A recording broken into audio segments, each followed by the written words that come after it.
Thank you for joining us on this special broadcast. I have with us as the Modi government, the Modi third government, Modi 3.0 completes 100 days in office. And coincidentally, on a day when it's also the Prime Minister's birthday, I have Union Minister Jyotiraditya Scindia. He's the Minister of Communications, he's the Telecom Minister in India, and he's joining us on the government's first 100 days. Mr. Scindia, good evening from Bengaluru and the team here at Republic. The first 100 days of the third Modi government, Mr. Scindia. What are the big headlines for you? Well, firstly, Niranjan, the third term will be a historical term under the leadership of Prime Minister Modi. He has very clearly articulated to the people of India that this third term will certainly involve much more effort, much more result-oriented government, and with a vision that higher goals will result in higher performance and a higher impact. And with that frame of mind, the work has already started and is underway. It is our resolve that government has to be transformative, which is what Prime Minister Modi has very clearly outlined. And transformative means you must start from the get-go. The last 100 days have been a hallmark in terms of development and progress across the spectrum of activity of government that you see. If you look at the empowerment of women, where on the one hand, close to about 11 lakh more women have become Lakpati Didis. At the same time, the budget has enshrined in it close to a 3 lakh crore allotment for our women across the length and breadth of our country. Mudra loans have been increased from 10 lakhs to 20 lakhs. When you look at the sector of making sure that you bring about social change and social development through the PM Janamana Yojana, close to about 406 new universities in terms of Eklavya Vidyalayas have been set up, which have almost enrolled close to about 1.23 lakh new students. And along with that, under the PM Janamana Yojana, close to 112 aspirational districts and close to 500 aspirational blocks. Full saturation across 11 segments have already taken place. Along with that, the Pradhan Mantri Awas Yojana, our resolve of building 3 crore new more houses in the next 5 years. The budget allocation through the cabinet has already been put in place for 1 crore urban houses and 2 crore rural houses at close to about 3.5 lakh crores in terms of a budget allocation. For the youth, new paradigms have taken root, where youth will be given internships across companies across India.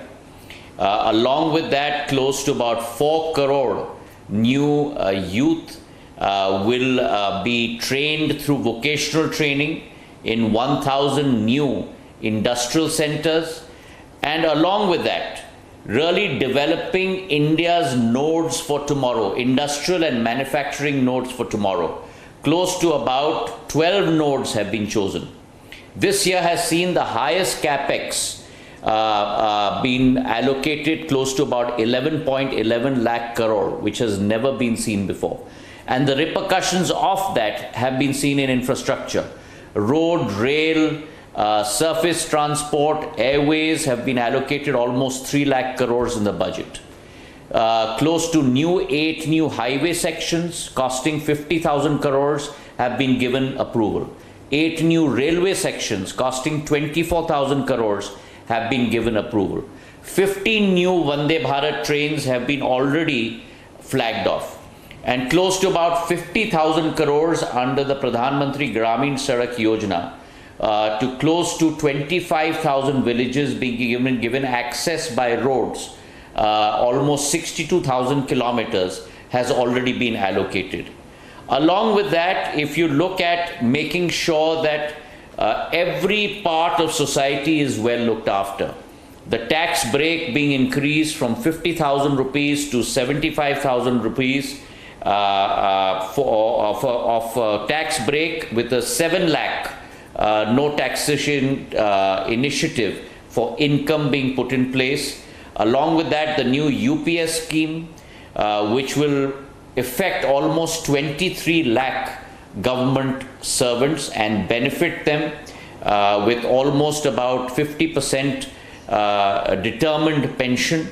And along with that, anyone who's 70 years older and above will also be included in the Ayushman Bharat Bima Yojana, which will cover almost 6 crore of our elderly people across the length and breadth of our country. Farmers too have been given tremendous initiatives and incentives in the last 100 days, whether it's the unveiling of 109 new hybrid varieties of seeds, whether it is the PM Kisan Samman Yojana, where close to 20,000 crores has been given to almost about 9 crore farmers, whether it is through new schemes of Government of India, where close to about, for the Polavaram scheme, for example, on irrigation, where close to about 12,000 crores has been allocated. So across the length and breadth of government, there have been tremendous initiatives that have taken place in the last 100 days.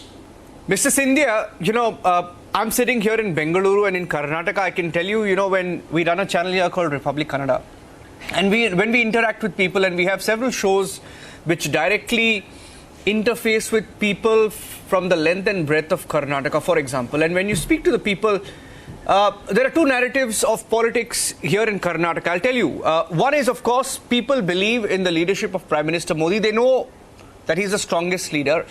And all that you've listed now at the grassroots level, it has made a difference. I would say that because people talk about gas connections, people talk about free housing, and recently you had the insurance scheme for all senior citizens.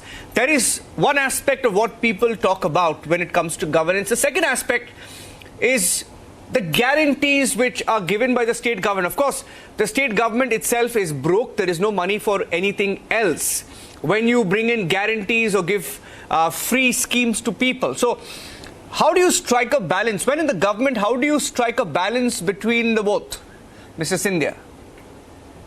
Well, what's very important, Niranjan, is you have to have a equanimity between, on the one hand, powering India forward, and therefore looking at high rates of economic growth, such as what Prime Minister Modi's government has delivered in the last financial year, almost 8.2% economic growth rate. And the compounding of that growth is what really transforms India.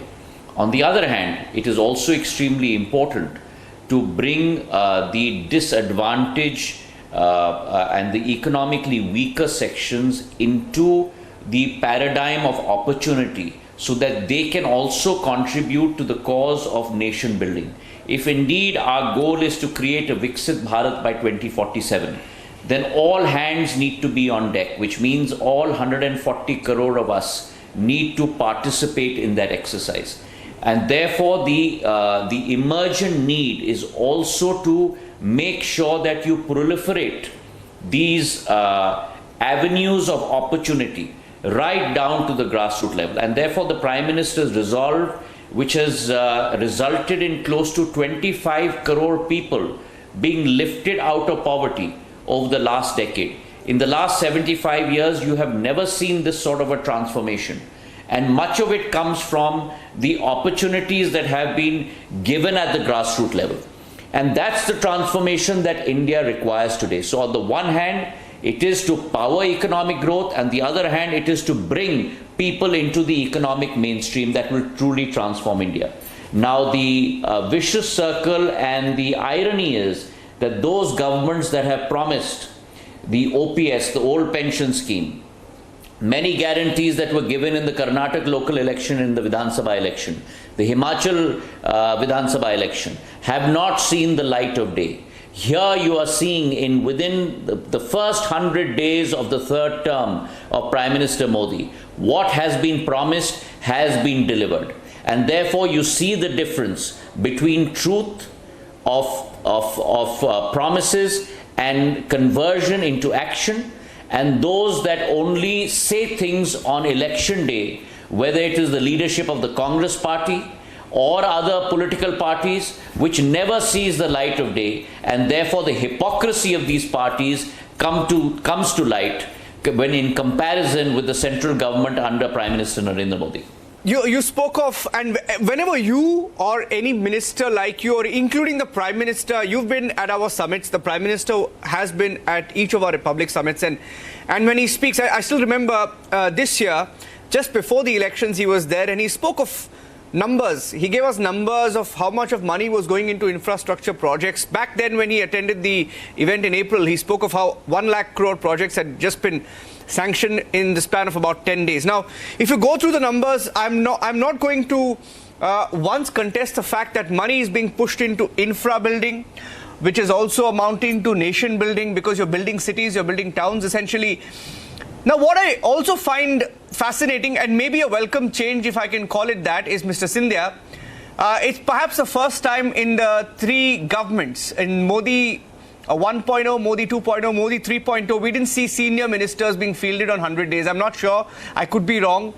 But it also tells you effectively, in an age where social media political campaigns can drown anything, it's important to communicate. It's important to also tell people, remind people of what you have done.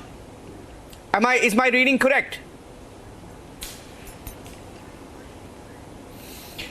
Niranjan, you're absolutely right. And let me say this, that even in my last stint as Minister of Civil Aviation and Steel, I did report back to all of you and through all of you to the people of India in terms of the targets that had been set by the Prime Minister for our department and what we had achieved in the first 100 days. So I think the accountability standards that the Prime Minister has set for each of his departments and for his government as a whole, in the whole of government approach, I think on its own stands out as an outlier in terms of any other government that has been in power in India over the last 75 years. He has always held each of us accountable for our targets. He has held himself accountable, and when a leader holds himself accountable, then the trust of the people in that leader grows manifold when delivery happens, when action happens on the ground. And that is the difference between a NDA-led government of Prime Minister Modi and the opposition parties that mouth tremendous voices and tremendous promises, but actual delivery is yet to be seen on the ground. And there's a great chasm between what is committed and what actually is delivered. So on the other one hand, you have a leader that undercommits and over-delivers, and on the other hand, you have opposition parties that overcommit and under-deliver. And very clearly, the verdict of the people of India is in the favor of Prime Minister Narendra Modi. Very interesting. My last question to you, Mr. Scindia.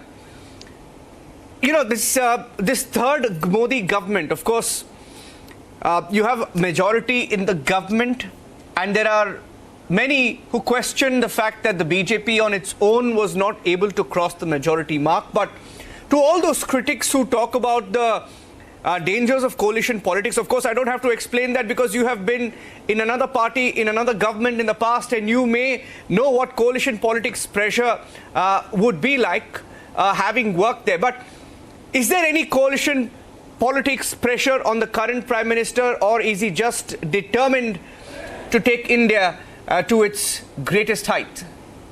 The NDA is comprised of a group of parties and people that are committed in their resolve only to one thing: the growth of India, the betterment of India, the transformation of India into Viksit Bharat and Atmanirbhar Desh. And in that sankalp, each and every constituent of the NDA is committed to that goal and to the leadership of Prime Minister Narendra Modi. So this government and this coalition government and this NDA will ensure that our principles, our morals and our goals are actually all turn into reality. And the government speaks, and every constituent of this NDA speaks in one voice towards that goal.